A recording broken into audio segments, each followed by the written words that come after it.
Hello বন্ধুরা, আমি পূর্ণিমা। আজ আপনাদের নিয়ে যাব কলকাতাতেই বালাজি মন্দিরে।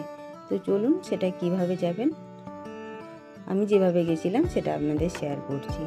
আমি যেহেতু হাওড়ার দিক থেকে গেছিলাম, তো হাওড়াতে নাগেরবাজার 202 বা শ্যামবাজার হাওড়া বাসে উঠেছিলাম। গিরিশ পার্কে বালাজি টেম্পল বলতে ওনারা নামিয়ে দিয়েছিলেন।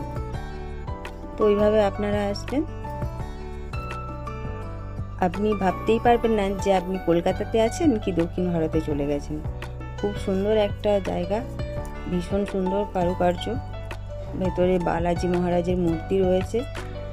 তো আপনারা মনেই করতে পারবেন না যে আমি কলকাতাতে নাকি দক্ষিণ ভারতে দেখছি। ভীষণ সুন্দর একটা মন্দির।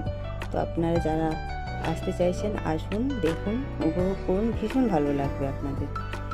খুব সুন্দর একটা জায়গা। বা যারা মেট্রো করে আসবেন তারা গিরিশ পার্কে নামলেও 5 থেকে 7 মিনিট হাঁটতে হবে। আসুন, দেখুন কেমন লাগলো আপনারা জানাবেন কমেন্ট করে।